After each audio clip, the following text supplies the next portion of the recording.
Muy buenas tardes para todos. Muchas gracias, Lawrence, por tus palabras siempre tan fraternas. Siempre te he considerado desde que te conozco un buen amigo y gracias a Dios juntos en esta causa del servicio a la palabra de Dios y junto con tu equipo, con el equipo del Centro Bíblico Verbo Divino de Quito que presta servicios para toda América Latina y los hispanos de Estados Unidos, para mí un gran honor estar en esta tarde aquí con ustedes. Nuestro encuentro de esta tarde es el tercero de una serie que comenzamos en el tiempo pascual último, un encuentro que vuelve sobre la Sagrada Escritura para escuchar en ella la revelación acerca de la resurrección.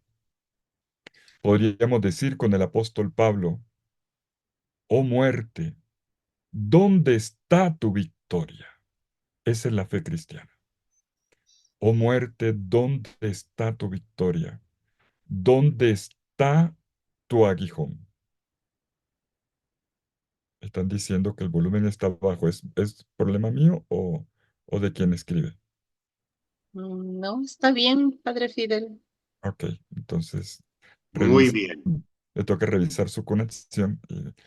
Bueno, si tú estás pendiente para responder y no estar pendiente yo aquí de cada persona que escribe, te agradezco, Katy, porque me distrae un poquito del tema. Bueno, entonces digo, este es el tercer encuentro de la serie y en esta ocasión vamos a dejar a Pablo, que sea Pablo el que nos ayude a entender el tema de la resurrección. Lo quisiera titular de esta manera: Resurrección e inmortalidad corpórea. ¿Qué es eso? Vamos a ver. Resurrección e inmortalidad corpórea. Resurrección e inmortalidad no es la misma cosa, exactamente, pero están asociados.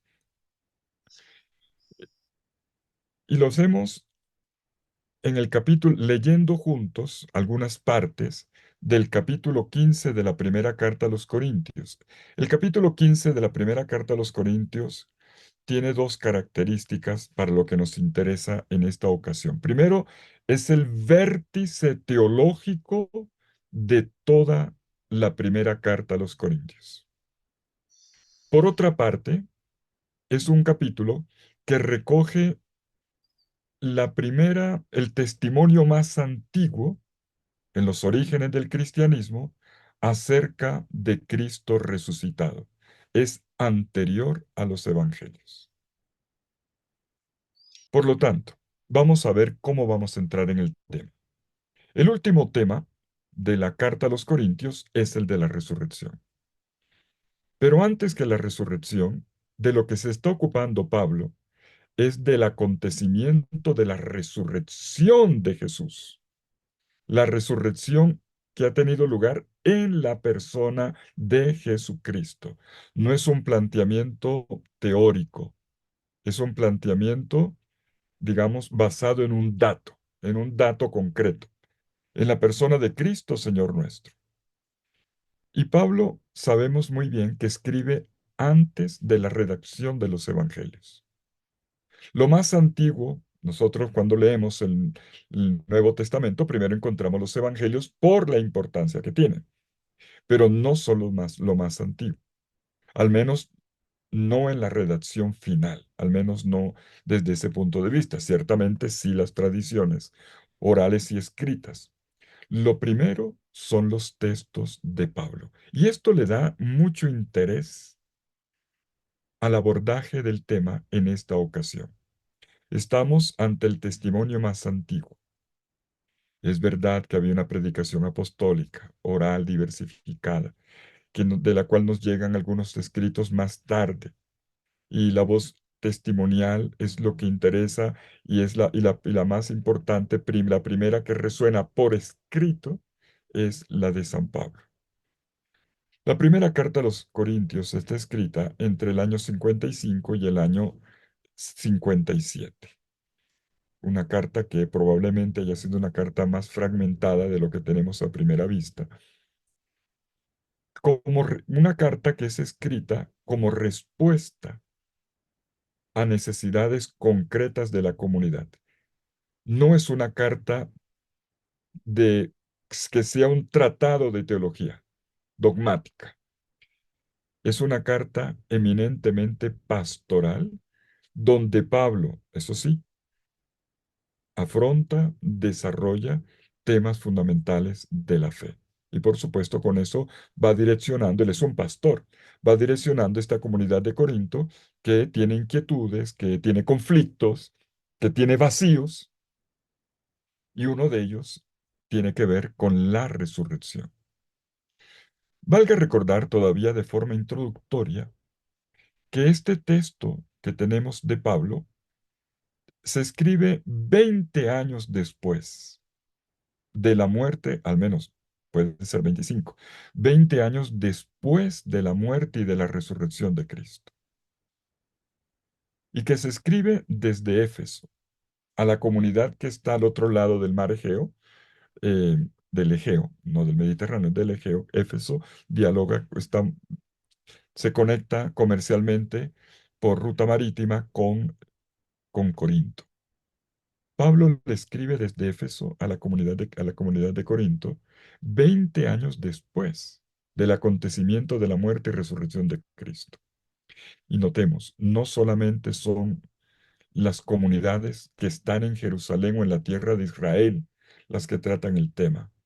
Ahora, este tema de la resurrección, y esto importa para nosotros, que somos occidentales, esto Pablo trata de anunciárselo y de explicárselo a una comunidad que tiene oídos griegos, que tiene oídos grecorromanos, para ser más exactos, por lo tanto paganos, que se habían convertido al cristianismo a partir del querigma del primer anuncio, un anuncio que ya contenía la proclamación de la resurrección de Jesucristo. Pablo anunciaba, todos los misioneros anunciaban que Jesucristo había muerto y resucitado por nosotros. Ya la palabra resurrección la tenían en el oído. Por lo tanto, el desafío para Pablo era todavía mayor. No es lo mismo explicarle a un judío que tiene en mente ya el tema de la resurrección y está familiarizado porque textos del Antiguo Testamento, por lo menos algunos textos, sobre todo tardíos, ya hablaban de la resurrección, que explicárselo a un griego que no entiende del tema. Y entonces, y esta mentalidad griega se parece mucho a la nuestra hoy.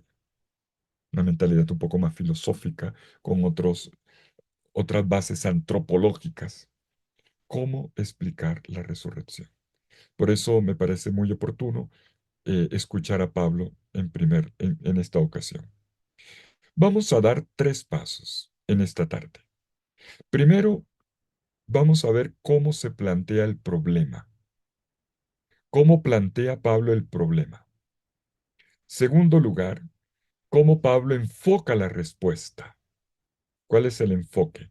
¿Cuál es el punto de partida, la base para su respuesta? Y tercero, vamos a ver cómo se desarrolla este núcleo, esta respuesta. Va a plantear una tesis, cómo la desarrolla en 5 pasos. Primero, ¿listo? ¿Estamos listos? Planteamiento del problema. El planteamiento del problema se encuentra en la primera carta a los Corintios, capítulo 15, versículos 12 al 19. Leámoslo juntos. Biblia en mano. Pero si se predica que Cristo ha resucitado de entre los muertos, ¿cómo es que algunos de entre ustedes están diciendo que no hay resurrección de los muertos? Si no hay resurrección de los muertos, tampoco Cristo ha resucitado. Y si Cristo no ha resucitado, inútil es nuestra predicación, inútil es también nuestra fe. Resultamos ser además falsos testigos de Dios, porque en contra de Dios testimoniamos que resucitó a Cristo, a quien no resucitó, si de verdad los muertos no resucitan. Pues si los muertos no resucitan, tampoco Cristo ha resucitado. Pero si Cristo no ha resucitado, Vana es nuestra fe. Todavía ustedes están en sus pecados. E incluso los que han muerto en Cristo perecieron. Y si tenemos puesta la esperanza en Cristo, solo para esta vida, somos los más miserables de todos los hombres. Pablo, primera carta a los Corintios, capítulo 15, versículos 12 al 19. Volvamos al versículo 12 y subrayémoslo. Pero si se predica que Cristo ha resucitado de entre los muertos, ¿cómo es que algunos de entre ustedes andan diciendo que no hay resurrección de los muertos? Aquí está el planteamiento del problema. El hecho es que había un grupo, tal vez minoritario, pero había un grupo dentro de la comunidad de Corinto que no creía en la resurrección. Por cierto, esto para la pastoral es importante. Todos pensamos que en la comunidad todo el mundo cree todo completo y de manera acabada y perfecta. ¿Qué va? No siempre. Y hay gente que mezcla cosas. Y es aquí donde Pablo, pastor, educa a la comunidad. Hay entre ustedes en la comunidad gente que no cree en la resurrección. No solamente en la de Jesucristo, sino en general, como un evento antropológico. Al final de los tiempos, no creían en eso. Y entonces hay que recordar por qué llegaron a eso. La comunidad de Corinto probablemente era la más griega de todas las comunidades de Pablo. Más exactamente, la que estaba más influenciada por la tradición griega. Está muy cerca de Atenas, está muy cerca de Delfos, está muy cerca de Olimpo.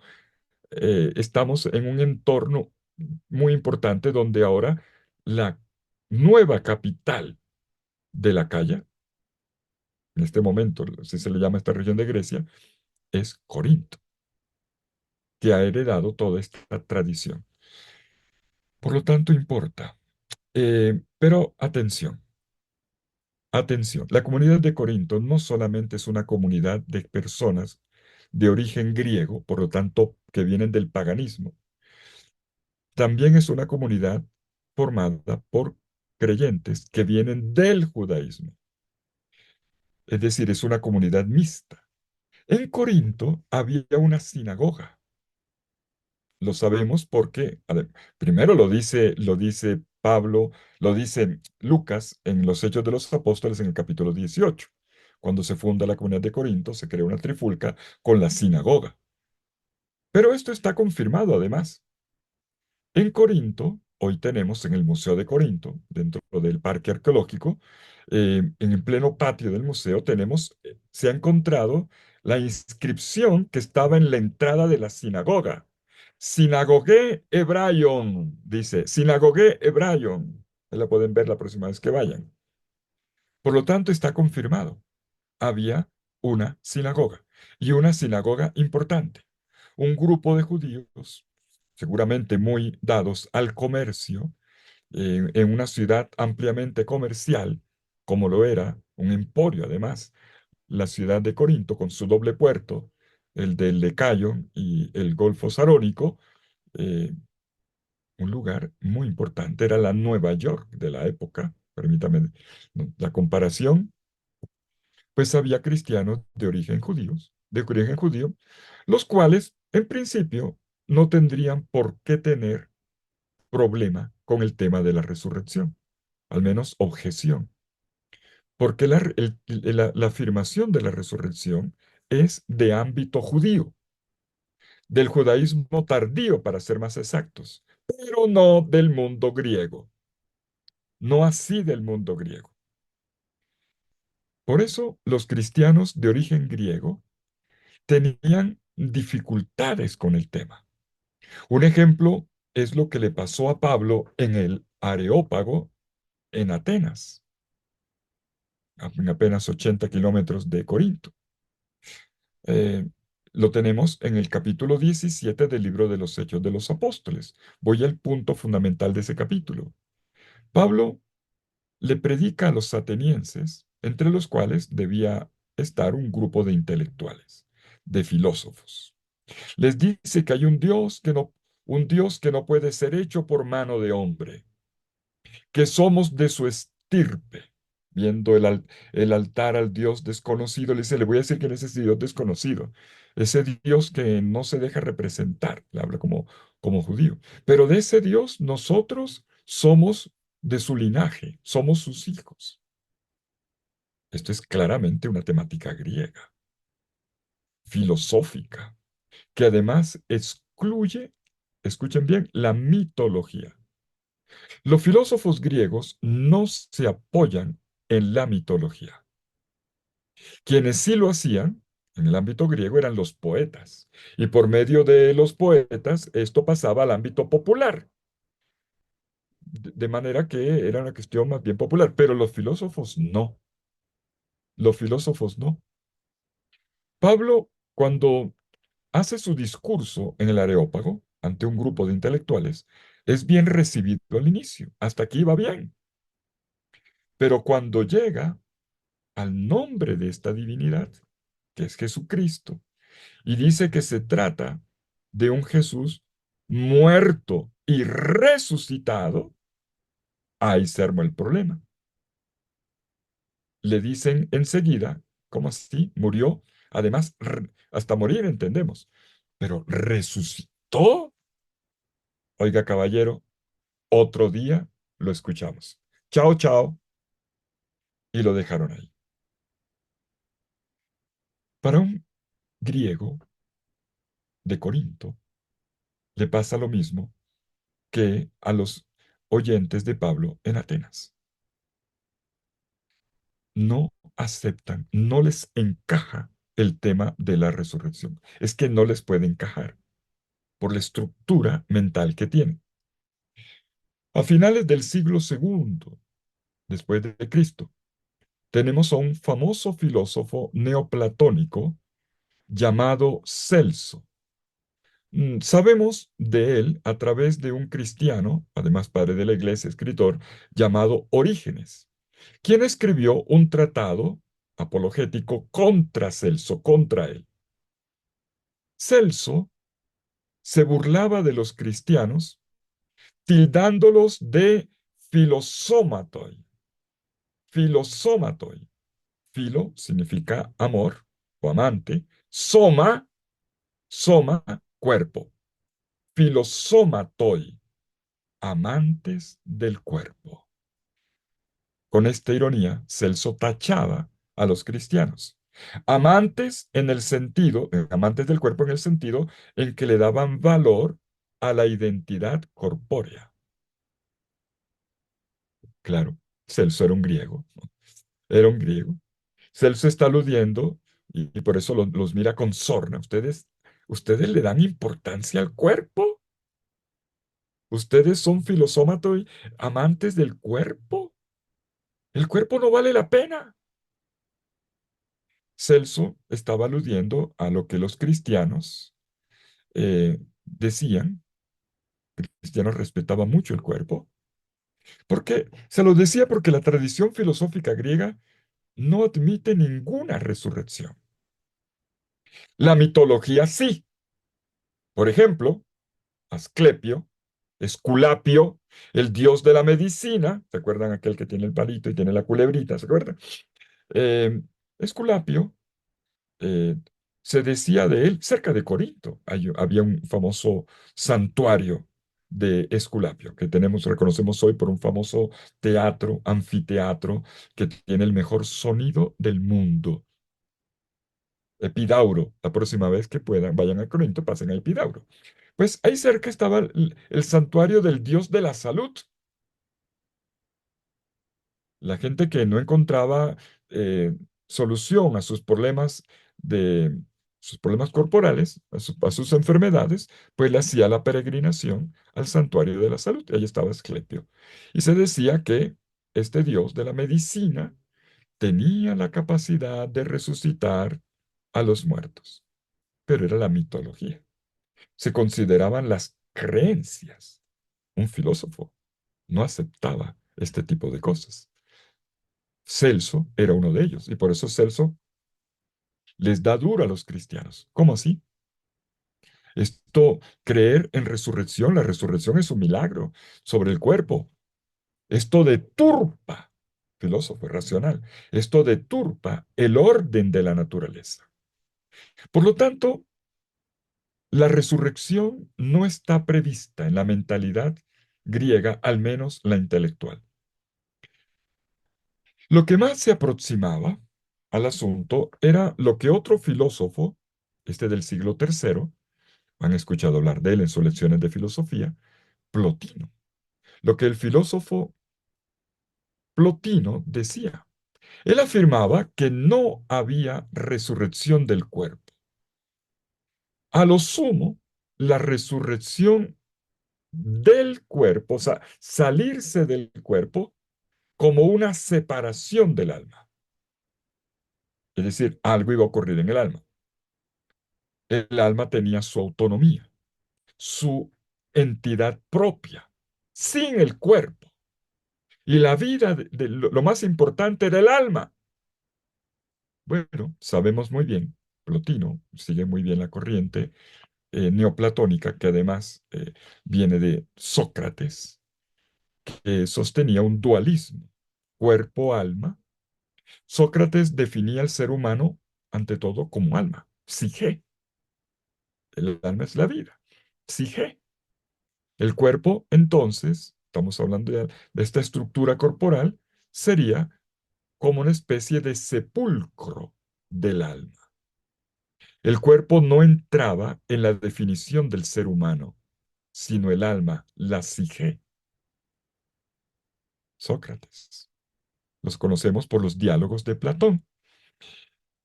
Curiosamente, Santo Tomás de Aquino, en la Edad Media, en el comentario que Santo Tomás hace sobre este capítulo 15 de la primera carta a los Corintios, llega a decir con, con, con claridad mental, anima mea non est ego. Mi alma no es mi yo. Interesante, porque es todo lo contrario de lo que se afirmaba en la corriente filosófica neoplatónica. Mi alma no es mi yo. Interesante. Es decir, yo soy cuerpo. Y cuerpo y alma están profundamente unidos, sin ser lo mismo. Una polaridad dialéctica interna, pero inseparable, o al menos profundamente unidas. En el lenguaje popular, por cierto, uno nota esta influencia neoplatónica y que debía estar muy en el oído de los corintios. La gente, ¿cómo dice la gente eso? La gente dice en la calle, ay, hay que salvar el alma, vamos a rezar por el alma del difunto. Otros, así con cierta sorna, dicen, bueno, salvémosle la almita porque con el cuerpo se pudrió, mijito. Pues, mis queridos amigos, esto no es paulino, esto no es bíblico, esto no es de la revelación. Porque el alma sola, ¿qué sería sin el cuerpo? No es posible la experiencia de un alma sin el cuerpo. El ser humano es una unidad. Y aquí importa mucho esta unidad, y Pablo es un hebreo que piensa, la antropología es unitaria, integral, sí. No se trata de excluir ninguna de las dimensiones, pero sí es importante integrarla. Para el griego, no. Para el griego, sencillamente, el cuerpo es la cárcel del alma y un sepulcro del alma, peor la expresión todavía. La muerte es una liberación, es el salir de la cárcel. Lo que más puede ser un griego es que llegue el día de la muerte y bueno, por eso tranquilamente Sócrates se puede tomar la cicuta, porque tiene esa convicción. Bueno, no importa el cuerpo, lo importante es que yo voy a vivir. El alma es inmortal y yo voy a vivir. Si usted le dice a un griego que va a resucitar, es una mala noticia, porque es un volver. otra vez a la estructura somática corporal que consideraba negativa. Y entonces, esto es lo que va a generar el debate, las discusiones en las reuniones de la iglesia de Corinto. Porque la gente lo decía, bueno, nos están hablando aquí de resurrección, pero, y Pablo le va a decir, bueno, pero si ustedes no creen en la resurrección, entonces ustedes no creen en nada, porque vana es su fe. Entonces Cristo no resucitó, y si Cristo no resucitó, entonces ustedes no se han salvado. Y los que ya se murieron tampoco se han salvado. Entonces Pablo llega a la conclusión, esto hay que explicarlo. Esto hay que explicarlo. En este mismo capítulo 15, en el versículo 45, Pablo dice una frase fundamental. Les pido que la subrayen. El primer hombre, dice el versículo 45, el primer hombre, Adán, fue hecho ser viviente. En cambio, en el antítesis, el último Adán, el hombre definitivo, el cristianismo, la revelación en Cristo es una revelación que incluso cambia la antropología. La antropología cristiana viene del dato revelado en Cristo. Comprendemos mejor ahora el ser humano a partir de Cristo, el hombre perfecto. Y por eso Pablo va a decir, el último Adán es Cristo, él es espíritu que da vida. Miren en ese versículo 45 la contraposición. El primer hombre y luego el último hombre, el Adán, el primer hombre es el Adán, el último hombre es Cristo, el último Adán es Cristo. El primero fue hecho ser viviente. Literalmente, psigen sosan, psigen sosan, psigen, viviente, bueno, es ah, ser viviente. Fíjese que no se traduce a pesar de que dijo sige, alma. No se dice alma viviente, simplemente ser viviente. ¿Y quién es el último y definitivo Adán? Lo llama Neuma Zopoium. Neuma Zopoium. Espíritu vivificante.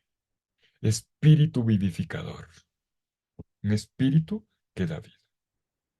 Tengamos presente esto porque es aquí donde está la revelación cristiana, la gran luz cristiana sobre el tema.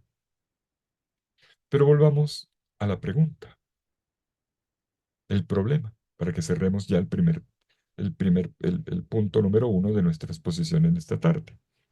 Lo que ha dado pie para este capítulo 15 de la primera carta a los Corintios, es lo que hemos leído en el versículo 12, que un grupo de la comunidad decía que no había resurrección de los muertos.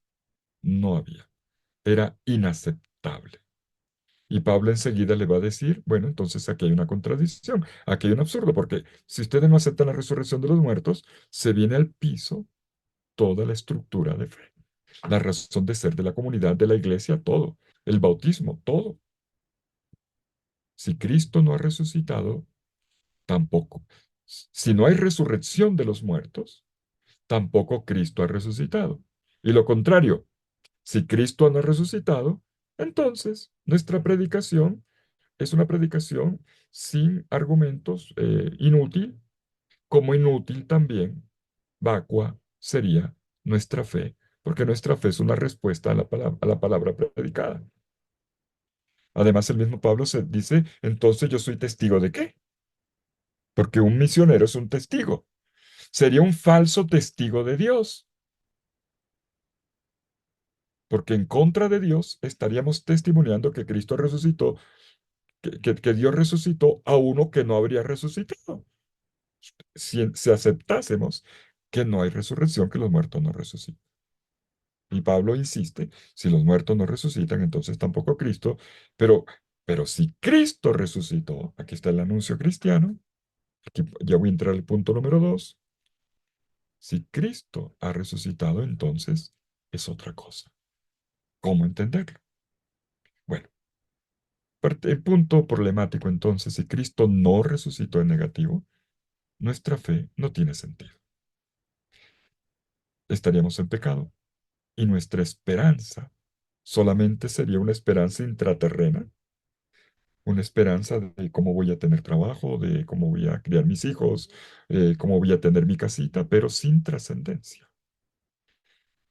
Una esperanza para esta vida.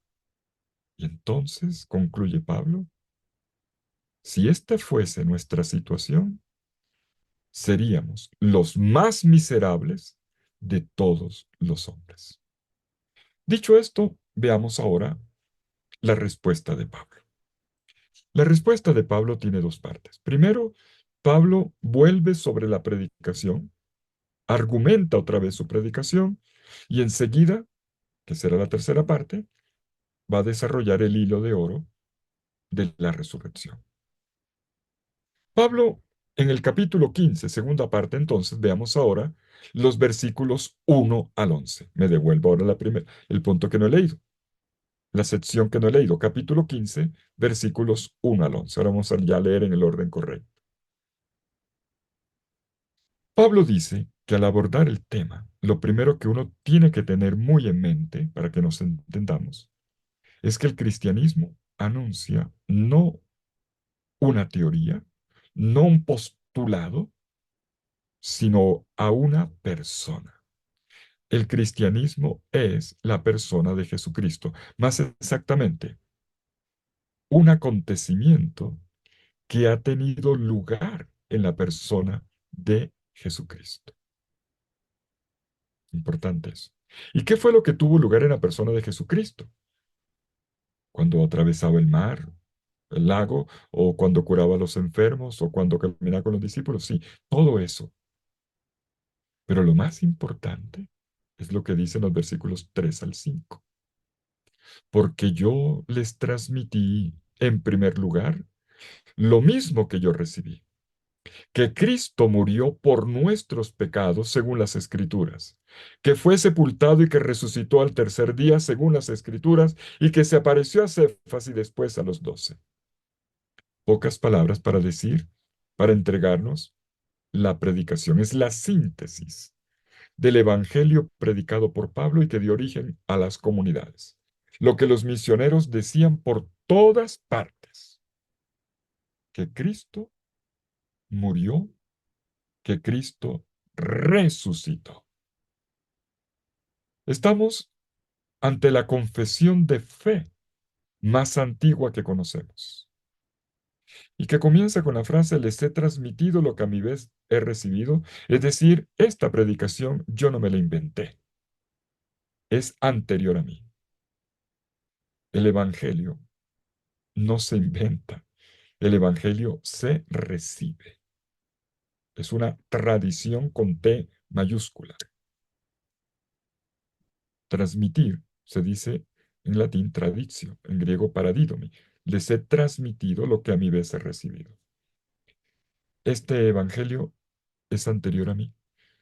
Yo lo escuché, podríamos, de mi parte, lo agregaría, cuando Pablo lo recibió, pues cuando en el camino de Damasco, el resucitado vino a su encuentro, tuvo un diálogo y fue llevado prácticamente ciego hasta Damasco, y allí un laico llamado Ananías, catequista de la comunidad, probablemente debía tener un ministerio de este tipo en la comunidad, fue su primer formador.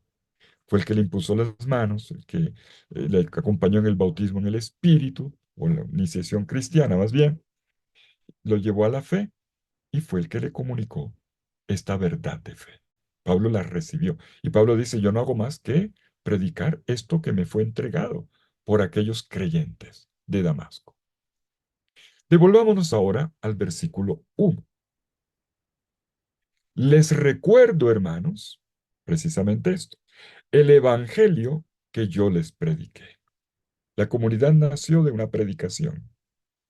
Les recuerdo el evangelio que les prediqué, que ustedes recibieron y en el cual todavía están ahí, por eso son comunidad, en el cual se mantienen firmes. Por medio de él son salvados, si es que lo guardan tal como yo se los anuncié. No me cambien el evangelio, por favor. Y si no, ustedes habrían creído en vano. Es decir, si cambian el evangelio. ¿Y qué es cambiar el evangelio? Decir, no creo en la resurrección. Pronto, listo. acabó. Entonces, la fe no tiene fundamento. Y ahí vuelve Pablo a decir, versículo 3 les recuerda cuál es ese evangelio que es la roca firme de la fe de un cristiano. Les transmití en primer lugar lo mismo que yo recibí. ¿Qué cosa? Que Cristo murió por nuestros pecados según las Escrituras, que fue sepultado y que resucitó al tercer día según las Escrituras. Y enseguida viene un punto importante, los testimonios. Se apareció a Cefas y después a los 12. Después se apareció a más de 500 hermanos a la vez, la mayoría de los cuales vive todavía, algunos ya muerto. Luego se apareció a Santiago, se refiere a Santiago el hermano del Señor, un pariente del Señor que no es del grupo de los 12 y que ahora es el obispo de la iglesia, obispo entre comillas, de la iglesia de Jerusalén. Y después a todos los apóstoles. Y terminan los versículos 8 y 9. En último lugar, como a un aborto, se me apareció también a mí, porque yo soy el menor de los apóstoles, que no soy digno de ser llamado apóstol, ya que perseguí a la iglesia de Dios. Detengámonos un momento en esta fórmula de la muerte y resurrección. Nuestro tema anterior, nuestro último encuentro, se había centrado sobre todo en la muerte.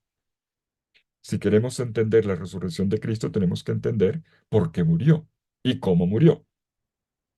La fórmula retoma esto, la predicación, la muerte, pero enseguida ahora viene la parte de la resurrección. El querigma, el anuncio cristiano, el anuncio misionero, está apoyado en una experiencia, es decir, en algo que ocurrió. Él resucitó. Él resucitó. ¿Por qué estamos hablando de resurrección? Porque Cristo resucitó.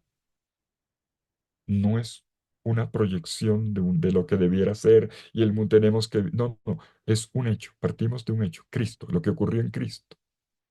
Resucitó al tercer día según las Escrituras.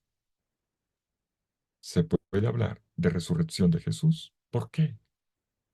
Porque Él se apareció.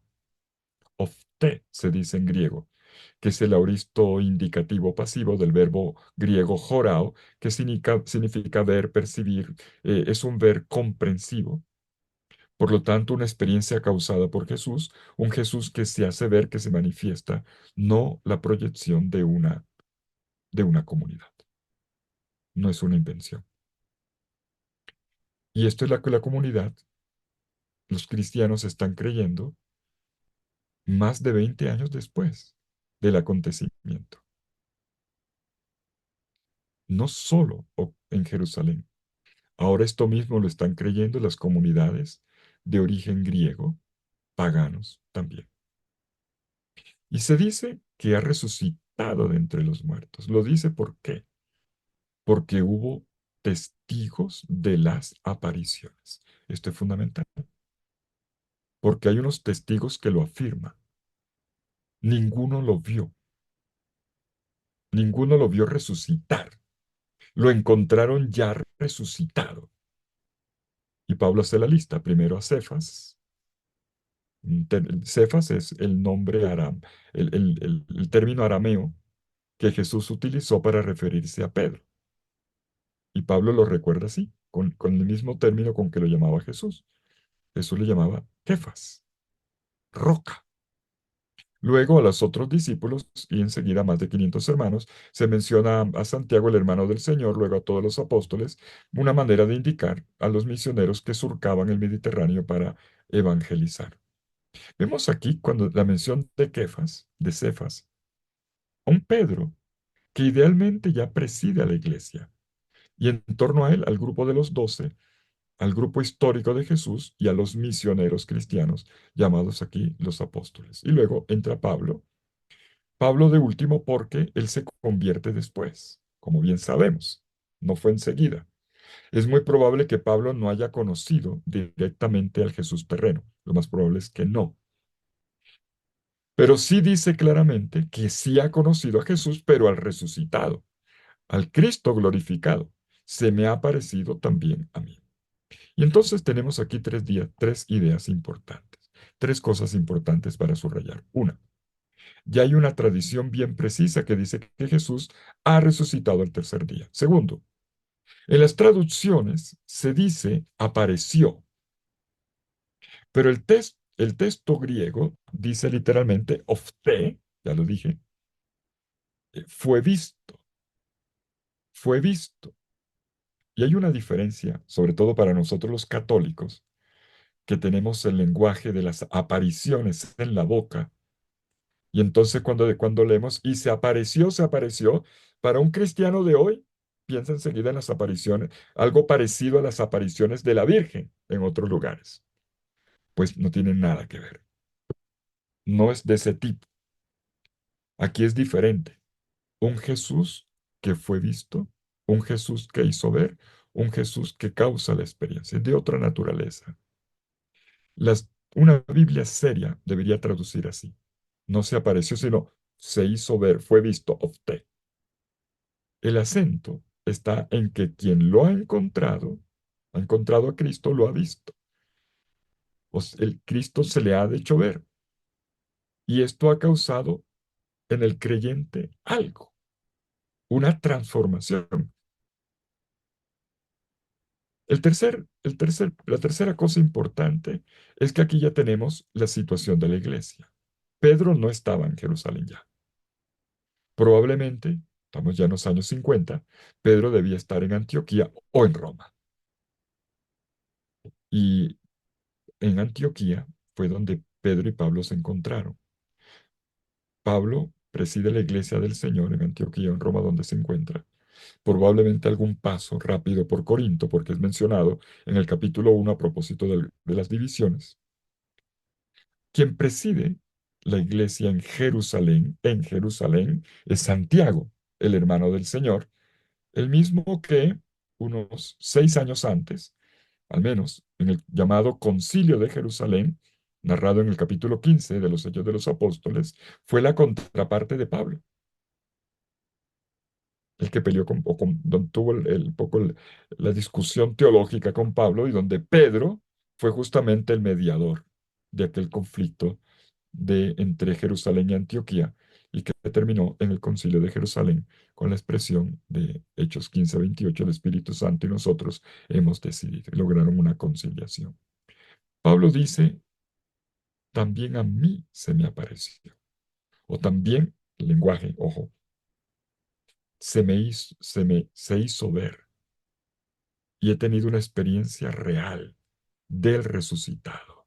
Por eso lo predico. Yo no predico una idea, predico una experiencia. Y esto ocurrió 20 años antes de que lo escribiera. Y fue una experiencia del resucitado que no fue idéntica a lo que los evangelios nos narran como ocurridas en el camino de Maús o en el cenáculo o en Galilea antes de la ascensión al cielo. Y entonces podemos decir que a un cierto punto, la fe le permite a Pablo ver a Cristo resucitado. Y el resucitado se ha hecho ver, experimentar, de la misma manera que lo hizo con Pedro, Kefas, Santiago, muchos hermanos, y precisamente en Pablo. Hay un punto importante aquí, porque nosotros tenemos una fe bastante vertiginosa y yo quisiera poder ser capaz de explicar, y disculpen si no siempre consigo estar a la altura. Miren, la fe cristiana ha sido siempre así, galopante, diría yo, galopante. Como ocurre con un testimonio importante que Pablo da en la carta a los Filipenses. ¿Se acuerdan de la carta a los Filipenses? Capítulo 2, versículos 6 al 11, donde Pablo dice, ojo, de nuevo, cómo Pablo da cuenta de la experiencia del resucitado, cómo Pablo se va volviendo un teólogo de Cristo resucitado, en la medida en que lo explica a la comunidad, explica su fe. Dice que Jesucristo, siendo de la naturaleza divina, o sea, era Dios, no consideró con celo, ávidamente, el mantener esta igualdad con Dios, sino que se vació, kenosis se dice en griego, perdió las prerrogativas divinas, haciéndose semejante a los hombres, como nosotros, como un dulos, como un servidor, es más, como un esclavo, fue visto en forma humana, humillándose a sí mismo, haciéndose obediente hasta la muerte y una muerte de cruz. Y entonces, anuncia Pablo, por eso Dios lo exaltó, literalmente, hiperizo en griego, lo sobreexaltó, dice el texto griego, y le ha dado el nombre sobre todo nombre, de manera que al nombre de Jesús toda rodilla se doble en el cielo y en la tierra, y toda lengua proclame que Jesús es el Kyrios, el Señor, para gloria de Dios Padre. Pablo ya predicaba la resurrección con este mismo lenguaje. Lo exaltó, otro lenguaje de la exaltación. Se anuncia la resurrección al mismo tiempo que se anuncia la glorificación como un acontecimiento unitario. El Evangelio de Lucas lo va a separar y va a decir que 40 días después es que es glorificado. Pero, según Mateo, Jesús ya se presenta como glorificado. Le ha sido dado todo poder en el cielo y en la tierra. Según Juan, Jesús muere y ya está siendo glorificado. No hay que esperar 40 días. Es un esquema explicativo. Y Pablo va muy en esta línea de la unidad, resurrección y glorificación. Y por eso habla de la resurrección con el lenguaje de exaltación. El que era Dios, el que había dejado las prerrogativas divinas para hacerse hombre y para ir a la muerte en cruz, ha sido exaltado por Dios. Exaltación es otro término para decir resurrección. Estamos entonces en las afirmaciones más antiguas, la de 1 Corintios 15 3 al 4, y lo he conectado ahora con Filipenses 2 6 al 11. La fe pascual era el núcleo de la comunidad cristiana. A un cierto punto, cuando los evangelistas tratan de redactar los evangelios, tienen que referir pasión, muerte, resurrección y exaltación, ciertamente centro del anuncio, pero van a separar los acontecimientos, pero es una unidad.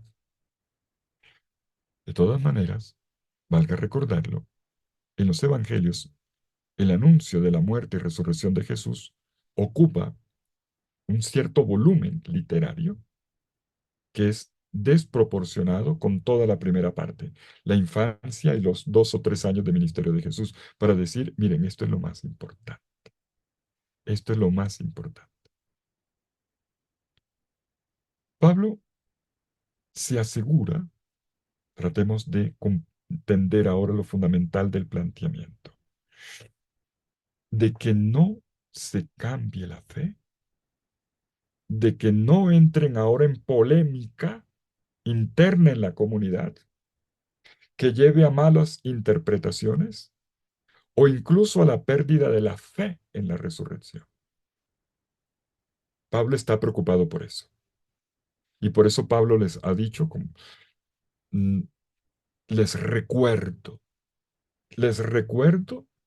el evangelio que yo les prediqué. Porque si ustedes me lo cambian, han creído en vano. Es decir, se comienzan ahora a poner en duda la resurrección o porque no les encaja con su mentalidad griega. La profesión de fe, en sentido primario, básico, diríamos, que puede hacer un cristiano, curiosamente, no tiene que ver tanto con curiosamente no tiene tanto que ver con la identidad personal de Cristo. Es curioso, según Pablo. Jesús es el Hijo de Dios, Jesús es el Mesías. En el siglo cuarto, después de Nicea, que vamos a celebrar el próximo año, los, Dios mío, ¿cuántos años? 1800 años de esto. En el siglo cuarto, año 325, se dirá, Jesucristo es la segunda persona de la Santísima Trinidad. Eso es lo que dirá la teología. Pero lo que se predicaba en la iglesia primitiva era un acontecimiento que había tenido lugar en el cuerpo de él. Y es curioso que aquí el término que Pablo utiliza al recordar el querigma, el término que utiliza el término Cristo, como si fuese un nombre. Es curioso esto. Y Cristo no es un nombre, es un título, es un atributo, no el nombre propio. En el judaísmo no había nadie que se llamase Cristo, porque era un título, que significa ungido, lugarteniente, representante de Dios. El nombre propio era Jesús, del cual conocemos al menos un centenar de Jesuses en el siglo primero. Por lo tanto, un nombre relativamente difundido en la antigüedad. Cuando se dice como adjetivo, como título, se le coloca el artículo el Cristo, que aquí, por cierto, en el texto griego no aparece. Aparece más como sustantivo, o sea, como si fuese su nombre. Si no lo tiene, es porque ya se le consideraba como si fuese un nombre propio. Y es así como lo utilizamos hoy. Es una cosa muy curiosa porque decir Cristo es hacer una confesión de fe. Y gente que no cree, no dice Jesús, sino Cristo. Al decir Cristo, mi querido hermano, no creyente, tú estás haciendo una confesión de fe en esa persona llamada Jesús. Le estás dando un reconocimiento creyente. Pero dice Pablo, Cristo murió por nuestros pecados. Según la escritura, según la forma, la manera como Dios salva, o sea, salvando en la historia, nos no solamente según algunos pasajes de la Biblia, sino según la manera de Dios de salvar, o sea, mediante intervenciones históricas, fue sepultado, una manera de subrayar la realidad de la muerte, y enseguida viene otra afirmación, fue resucitado al tercer día. Y es aquí donde hay una discusión, estamos en un encuentro de biblistas, ¿verdad? Estudiosos de la Biblia. Hay una discusión muy del ámbito exegético al respecto, porque el texto griego dice, ha sido resucitado, no literalmente resucitó. ¿Dónde está el matiz? Para que no se vayan a perder. La resurrección es un acto divino, o sea, una intervención de Dios Padre. Dios es el dueño de la vida, es Él quien la da y por lo tanto es Él quien resucita. Claro, en el lenguaje paulino, poco más tardío, por ejemplo en la carta a los Efesios, se dice Cristo resucitó, dejando entender que fue por la propia capacidad divina que él tenía. Sí, Pablo también lo dice.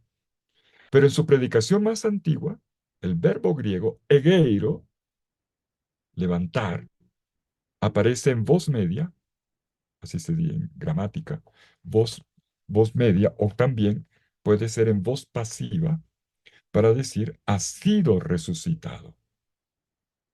Lo cual pues la traducción más correcta sería fue resucitado, si bien la voz media podría admitir simplemente un resucitó. Pero para aclarar la ambivalencia de este término, la frase que sigue no deja lugar a dudas del sentido. Si la primera parte de la frase deja un cierto margen de ambivalencia, fue el Padre que lo resucitó o Cristo resucitó con su propio poder divino, sigan leyendo, sigan leyendo. Al tercer día, al tercer día. Al tercer día es una expresión que indica un acontecimiento divino, porque el momento exacto en el que Jesucristo fue resucitado, nadie lo sabe. Nadie, nadie, nadie lo vio en el momento en que abrió los ojos, se levantó, nadie.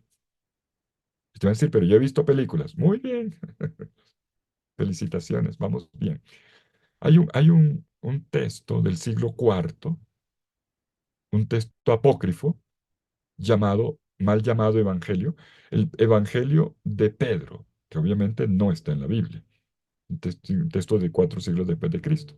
Ese es el primer texto que se ocupa de explicar cómo pudo haber sido la resurrección, pero no tiene ningún valor desde el punto de vista revelación, ni mucho menos histórico. No tiene valor. Es una preciosa literatura. Y es que resulta que la resurrección no es un acontecimiento intrahistórico, porque no es contado como tal, en ese sentido. Cuando digo histórico, histórico significa lo que se puede documentar. Eso es lo que quiero decir. Ocurre en el cuerpo de Cristo que está en la historia, pero nadie lo documentó.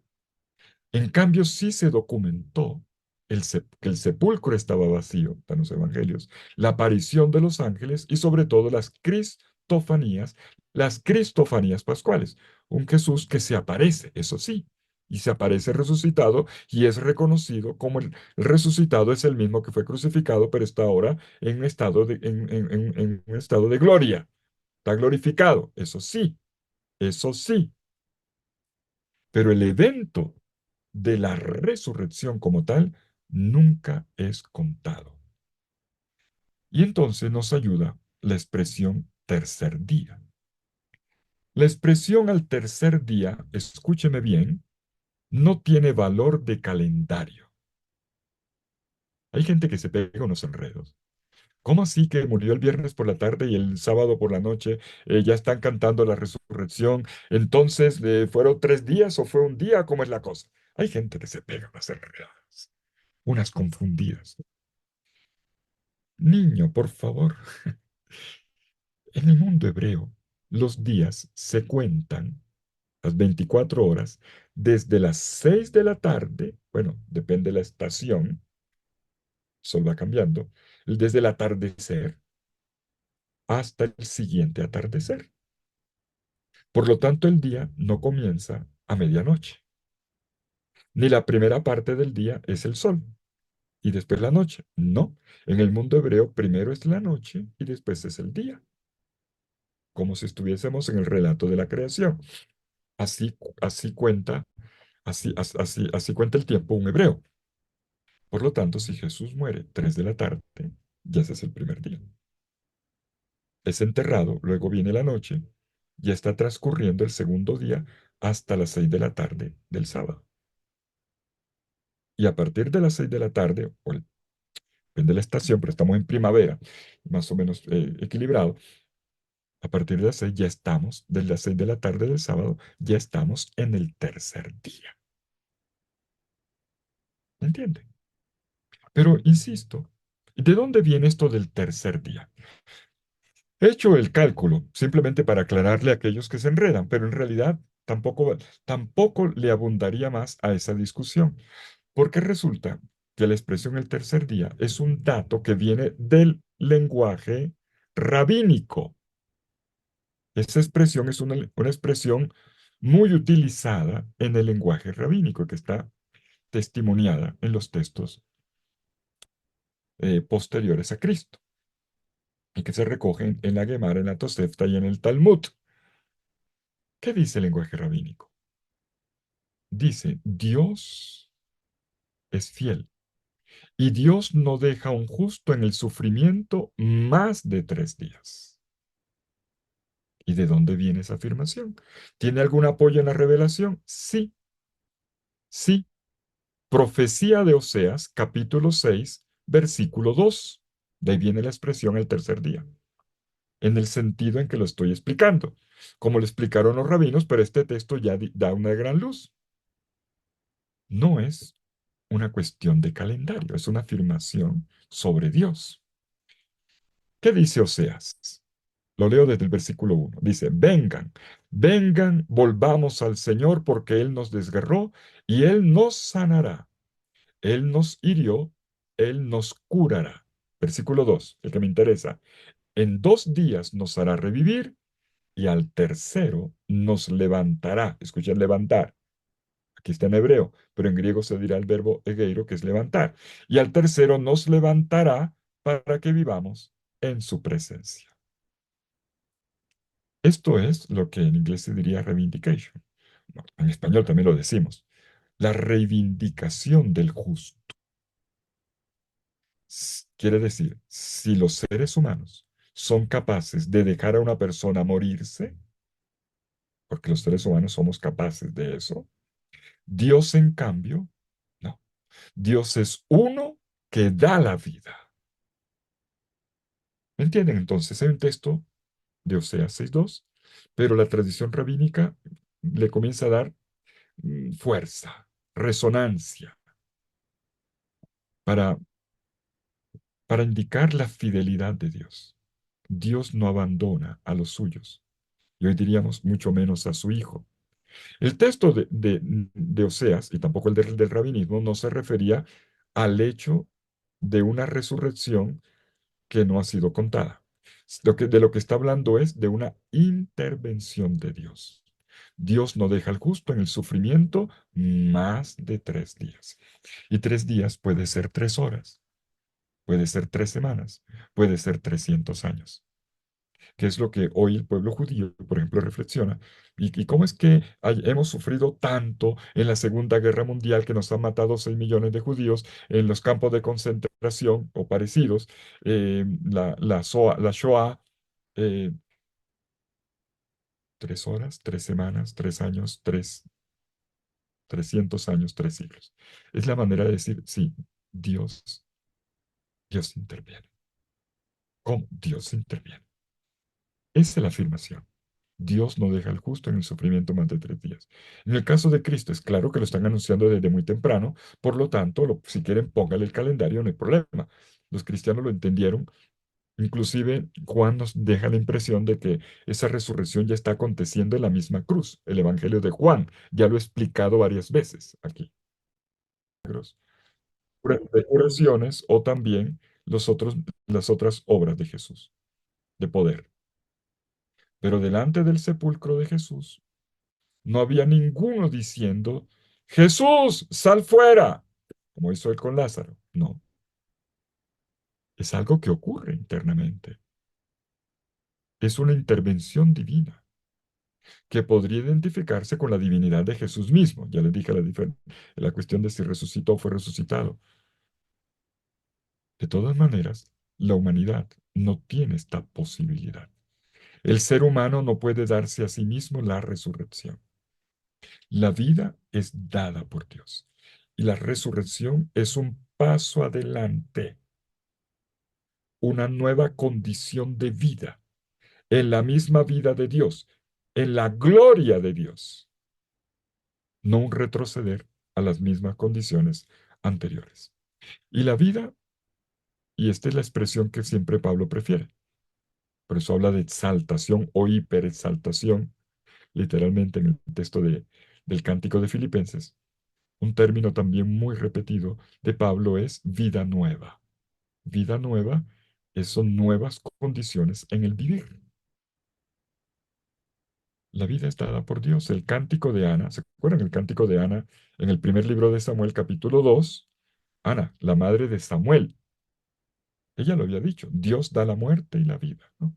Monta en el abismo y levanta de él. Pablo pone este argumento a consideración de la comunidad de Corinto. No es, escuchen bien, un argumento antropológico, es un argumento cristológico. Y no, ¿me entiende la diferencia? Y no es una cristología abstracta, es una cristología concreta, basada en un hecho, en un acontecimiento, una muerte, una sepultura, transformada por el poder de Dios, el que tiene poder sobre la vida. Jesús pasó por la tumba y no hay nada más concreto que una tumba. Y es sobre este mismo hecho que se afirma fue resucitado, resucitó. Se anuncia la resurrección de Jesús. La tumba no ha sido la última palabra. Esto es lo que los primeros cristianos anuncian, lo que los apóstoles, lo que la iglesia apostólica ha anunciado y que Pablo en la misma línea sigue anunciando. Si usted le pregunta a un hebreo le va a decir, sí, pero eso no está comprobado porque la tumba de Jesús ni siquiera es la que te muestran en Jerusalén, pudo haber sido otra en Talpillot. No sé si han visto el video de National Geographic, perdón, de History Channel, de nuestro amigo el arqueólogo Talbot eh, ha hecho un documental por una tumba que han encontrado entre Jerusalén y Belén, y entonces dice, esta es la tumba verdadera de Jesús, porque ahí hay un grafito, no, una inscripción que está el nombre de Jesús, y ahí podía estar. Y entonces, ese argumento es muy parecido, este tipo de puestas en duda, a lo que ya Mateo en el capítulo 28 había advertido. Que algunos decía, y algunos siguen creyendo que no resucitó porque le habrían pagado a los soldados para que no contasen, no, le pagan, pero los soldados habrían dicho que había resucitado, pero habrían dicho a los soldados que de parte de la autoridad judía le dieron dinero para que contasen otra versión que los apóstoles habían robado el cadáver, por lo tanto no había resucitado. Y dice Mateo, y esa versión corre hasta el día de hoy. Siguen apareciendo otras teorías, pero el hecho es, pero no tienen fundamento. El mismo Mateo dice, pero no tiene fundamento. Los, los apóstoles, la iglesia apostólica, anuncia testimonialmente, Cristo resucitó o fue resucitado. Y entonces se hizo ver por Cefas, después por los 12, después se apareció a más de 500 hermanos a la vez, la mayoría de los cuales todavía vive, otros ya muerto. Luego Santiago, hermano del Señor, obispo de Jerusalén, después a los demás apóstoles, y en último lugar a mí, dice Pablo, el último, que el Señor me encontró en un momento de que parecía morir, eso es aborto, se me apareció también a mí. O sea, yo llegué a la fe en condiciones especiales, como un niño prematuro. Eso es. Creo que notan, por cierto, en este texto, que Pablo hace una diferencia entre los 12 y los apóstoles. Así dice. Se apareció a los 12, o se hizo ver por los 12, versículo 5, y luego en el versículo 7 a Santiago y a los demás apóstoles. Estamos habituados a cierto lenguaje. Lo digo porque ustedes son aquí varios catequistas. Y también en eso a veces hay alguna confusión. Lucas y Mateo, por ejemplo, usan el término apóstoles para etiquetar a los 12.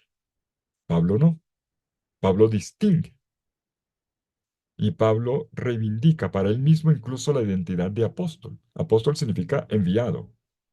Y Pablo no era del grupo de los 12, como tampoco Bernabé, que va a recibir ese título en los Hechos de los Apóstoles.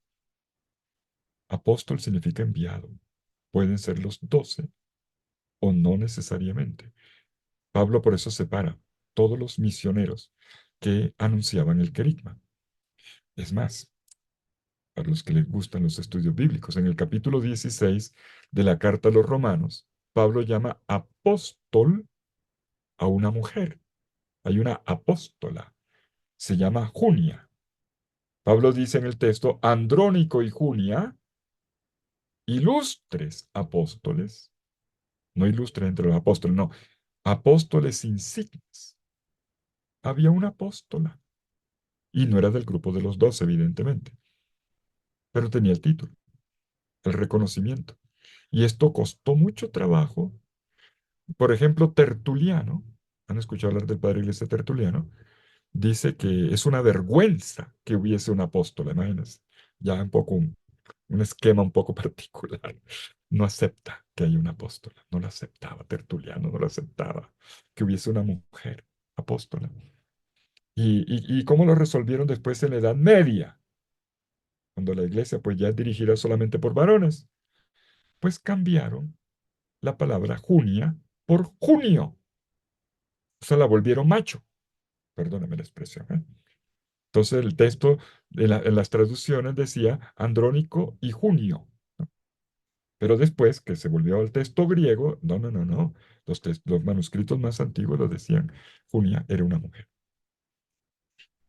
Es para decirle sencillamente que estamos en la iglesia apostólica. Sean los 12, sean todos los misioneros. No, no es del caso discutir más ese punto sobre quién es apóstol, quién no. Simplemente la experiencia, todo proviene de una experiencia del resucitado. Y la experiencia del resucitado se hace en un ámbito relacional, o sea, en el encuentro con Cristo, en un Cristo que me busca y que se hace ver. Las apariciones o las manifestaciones o el acontecer of te, que es Cristo que se hace ver y descubrir, percibir, confirma el hecho de la vida nueva de Cristo. Y cierro este punto 2 volviendo sobre la palabra griega, ofte. El término ofte pertenece al vocabulario de ver, de la visión, pero es tan pasivo, se hizo ver, fue visto. Pero miren la connotación para que quede claro de una vez por todas. Así como en español tenemos varios verbos para decir ver, lo mismo ocurre en el griego, en la lengua griega. En español, pues yo puedo decir ver, observar, atisbar, atender, otear. He hecho 5 palabras, 5 sinónimos de ver, pero cada uno tiene una connotación distinta. Lo mismo ocurre en griego. Yo puedo decir blepo, como puedo decir jorao, y así en adelante. Hay 4 términos básicos, 5, también en griego. Cuando se dice ver con el verbo jorao, es más o menos parecido a lo que ocurre en español cuando yo le digo a una persona, cuando estoy en una conversación, ¿vio? ¿Vio? Y la persona dice, no me va a decir, ¿dónde, dónde, dónde, dónde? No, no, no, no. Es, ¿entendió?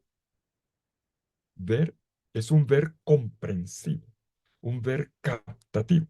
Bueno, esto ya lo había aludido antes, pero es importante, porque la apologética, sobre todo, hay varias corrientes de la apologética. Una corriente está muy insistente sí, en el ver físico y lo tocar. A ver, vamos a los textos. El texto es un ver comprensivo. No niega, no quita cualquier otra posibilidad, no la estamos negando. Lo que queremos decir es dónde se ha puesto la fuerza en el relato. Cristo fue percibido, fue comprendido. Y esta experiencia confirma el estado en el que Cristo está. Y es en esto que se basa la afirmación de la resurrección de Cristo y la nuestra. Porque nuestra resurrección, como bien había dicho el padre Lauren cuando nos invitaba a este encuentro, nuestra resurrección es la resurrección de Cristo que nos es participada. Y esto me lleva al punto, mm, al tercer punto, pero creo que solo me quedan 5 minutos. Y entonces, ay Dios mío, Padre Lauro, usted me va a ahorcar, pero todavía no he explicado cómo el resto, porque ya ha dado lo esencial, pero Pablo, hay que seguirle la lógica a Pablo. Pablo va a dar 5 pasos. Tercera parte, el cómo de la resurrección. El discurso, ahora, en el capítulo 15, se va a desplazar de Jesús al hecho mismo de la resurrección. Que está el problema. Pablo tiene que explicarle esto a una comunidad donde hay gente que no le cabe en la cabeza la resurrección, por lo que ya dije desde el principio, cuando problematicé. Para Israel el tema no era problema, como ya dije, aunque no de siempre, ¿eh? No siempre fue así, más bien probablemente a partir del exilio, Ezequiel, huesos secos, etcétera, y luego otros textos comienzan a dibujar el tema, a vislumbrar el tema de la resurrección. Es probable que haya habido algún influjo persa en el periodo inmediatamente posexílico, algún influjo persa en la introducción de este dato en la fe de Israel. pero no era algo completamente claro. Poco a poco se irá llegando y es la comprensión de la resurrección en la persona de Cristo que permitirá luego expandir y comprender la resurrección como un hecho general. Israel ya identificaba el tema de la resurrección de los muertos, pero no de la manera como se va a entender con Cristo. Esto porque algunos ya me lo habían preguntado.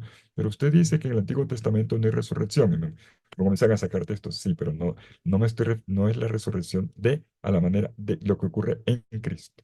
Era más resucitaciones y algo más parecido a la inmortalidad del alma, que es otra cosa.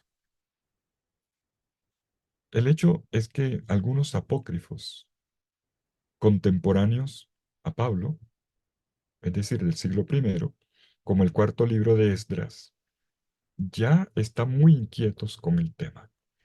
Y en estos textos se preguntaban lo mismo que en la comunidad de Corinto se estaban planteando. ¿Y cómo es que resucitan los muertos? ¿Con qué cuerpo vendría? Bueno, son preguntas normales que provienen de la curiosidad, de la inquietud, de la necesidad de dar razón. Preguntas a las cuales no se responde de buenas a primeras, porque no tenemos la experiencia de la resurrección. Tener a alguien aquí, fuera de Cristo, que yo pueda decir que me lo explique. De hecho, ninguno lo explica, ni el mismo Jesús nos ha dicho el cómo. Todo se ha dejado entender en la experiencia de Jesús, tal como lo testimonia la Iglesia Apostólica. Y con esto ya quedó claro el punto 2 y podemos decir que en el punto 3 Pablo, a partir del versículo 20 hasta el final del capítulo, del versículo 20 hasta el versículo 28, Pablo hace una argumentación en la cual sigue toda una lógica. Pablo da 5 pasos. Para explicar estos 5 pasos, yo necesito que me den una hora. Y creo que esta noche no va a poder ser, pero lo voy a dejar planteado.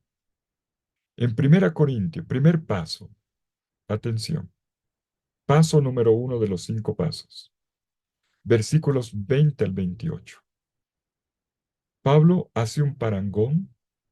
Vamos a tratar de explicar lo que ocurre en la resurrección. Pablo hace entonces una comparación con Adán.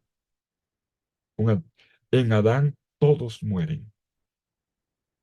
Vamos a ver los versículos, primer paso, versículos 20 al 28.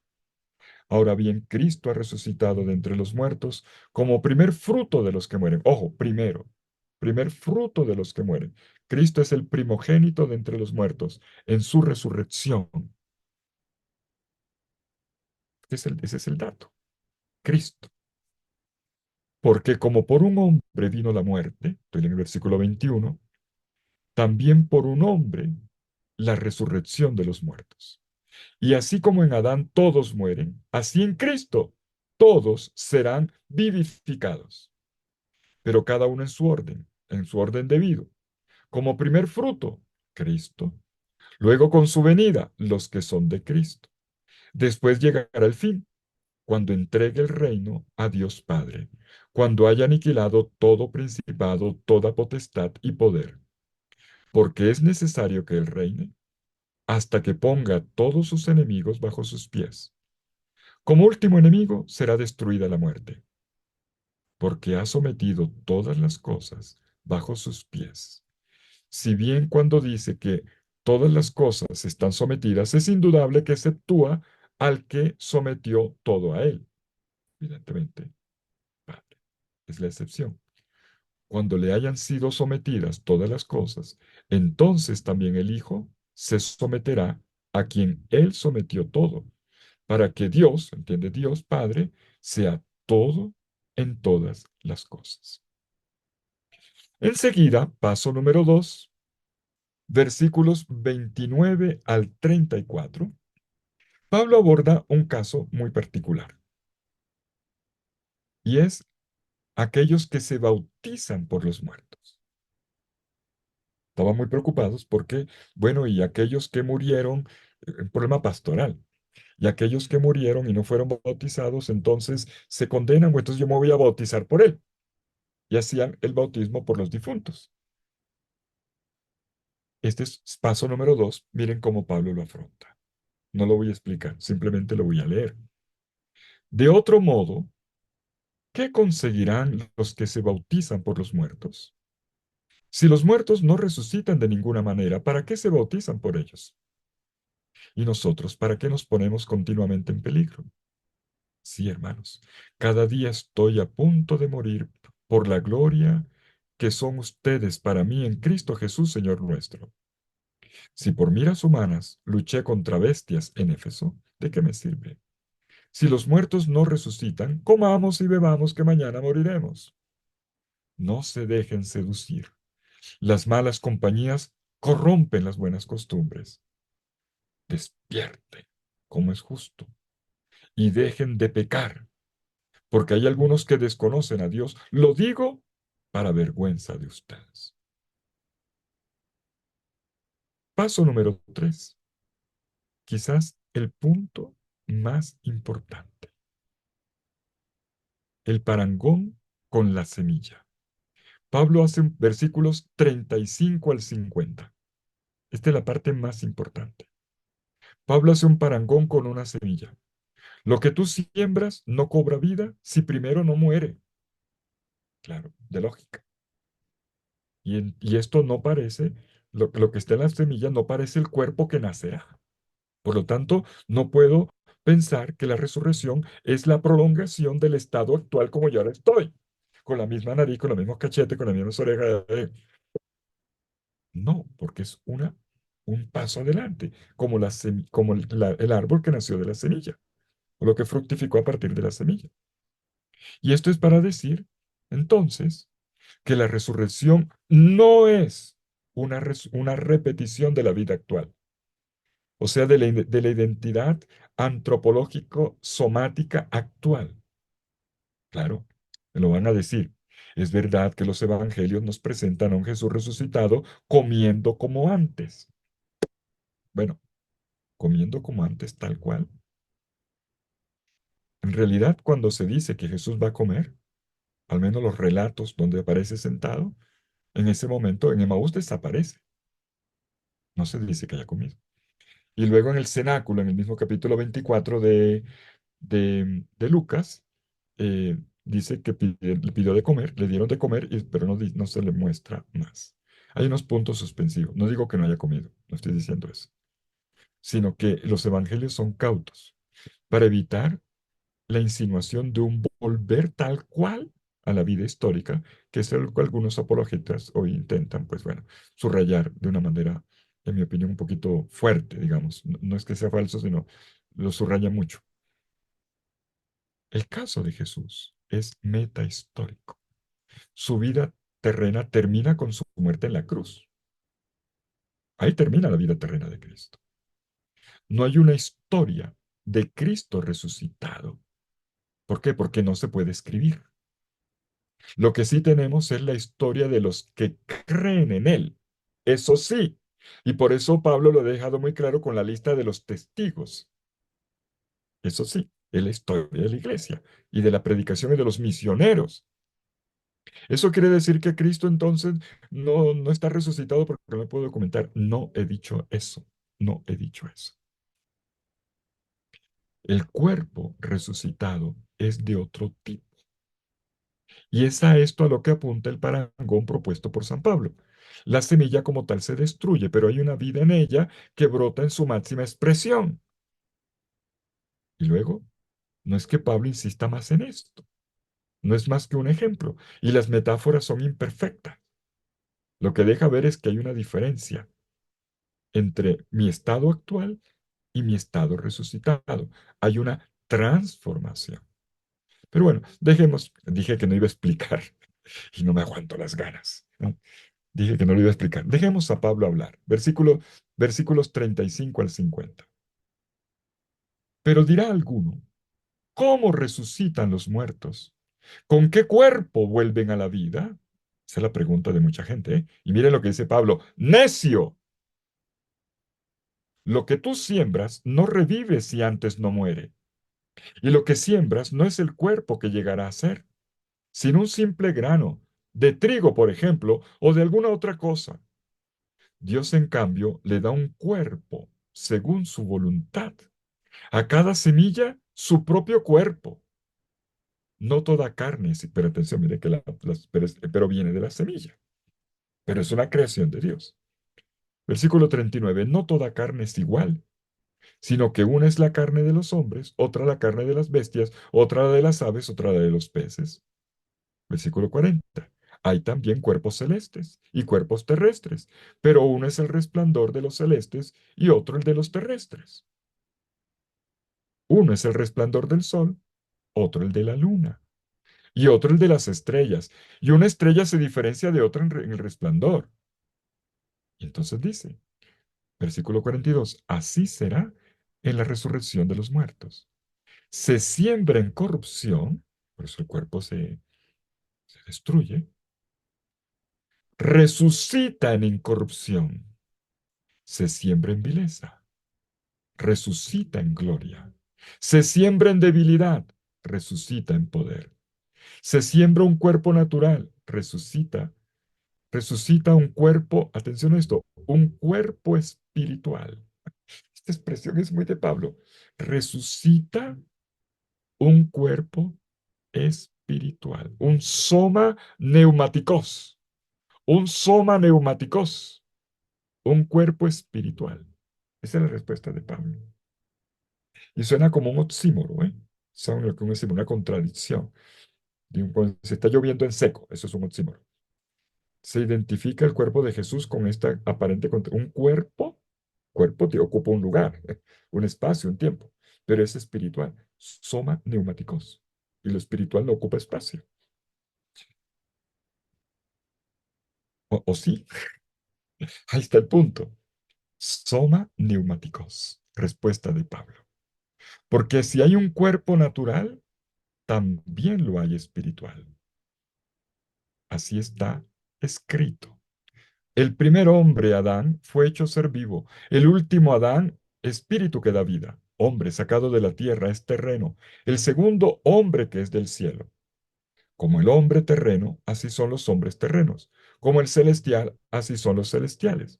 Como y como hemos llevado la imagen del hombre terreno, llevaremos también la imagen del hombre celestial. Les digo esto, hermanos, que la carne y la sangre no pueden heredar el reino de Dios, ni la corrupción heredará la incorrupción. Pablo hace una clara diferencia a nivel corporal, pero al mismo tiempo no deja perder la identidad de lo que yo soy. Cuarto paso. Bueno, ya no voy a explicar más, solamente digo lo esencial. El título no, porque el tiempo no me lo permite. Capítulo 15, versículos 51 al 54. Paso número 4. ¿Qué dice Pablo? Pues esto. Ya lo esencial lo dijo. Ahora lo recalca, las consecuencias. Seremos transformados. Dice Pablo, miren, les declaro un misterio. No todos moriremos, pero todos seremos transformados. En un instante, en un abrir y cerrar de ojos, al son de la trompeta final, porque sonará la trompeta, y los muertos resucitarán incorruptibles, y nosotros seremos transformados. Devuelve y dele con el transformar. Porque es necesario que este cuerpo corruptible se revista de incorruptibilidad, y este cuerpo mortal se revista de inmortalidad. Pablo no dice el cómo, no entra en los detalles y es dígame más y el pelo, por Dios. Pablo lo importa es el hecho. Y cualquier otra discusión la dejo para los teólogos dogmáticos. Aquí estamos haciendo lectura de la Biblia. Y quien les habla es un biblista, o bueno, un simple profesor de Biblia. Leemos los textos y esto es lo que nosotros recibimos, que ya es bastante. Es una gran información. A mí me llena de esperanza. Versículo 54. Y cuando este cuerpo corruptible se haya revestido de incorruptibilidad, y este cuerpo mortal se haya revestido de inmortalidad, entonces se cumplirá la palabra que está escrita. La muerte ha sido absorbida en la victoria. Es una victoria sobre la muerte.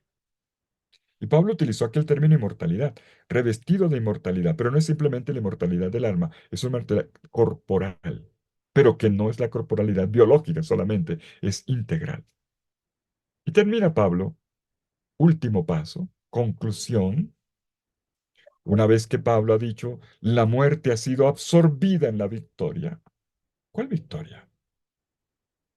La de Cristo. Ese es el gran anuncio. Esa es la buena noticia. Esa es nuestra esperanza. Cristo resucitado. La muerte ha sido absorbida en la victoria. Y Pablo sabe a quién le está hablando. Le está hablando a una comunidad creyente. La victoria de que es la resurrección de Cristo. Y entonces Pablo llega ahora sí a la conclusión. Versículos 55 al 58. ¿Dónde está muerte tu victoria? ¿Dónde está muerte tu aguijón? Como la aguja, el aguijón del alacrán que te mata. El aguijón de la muerte es el pecado. Por cierto, alacranes era lo que había en Oriente, ¿eh? Y todavía. Y Pablo está hablando de algo que la gente tenía en los rincones de las casas y le tenía miedo. Y el aguijón de la muerte es el pecado. Y la fuerza del pecado, la ley. Pero termina, qué bonito este himno. Es un himno. Pablo termina con un canto, un hermoso canto.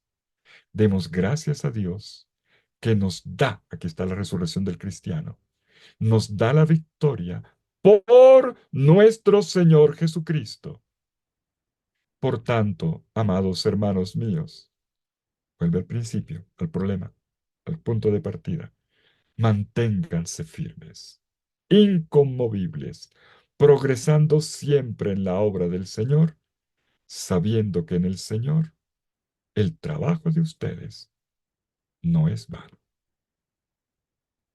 Paro por aquí. Por mí, aquí amanecemos.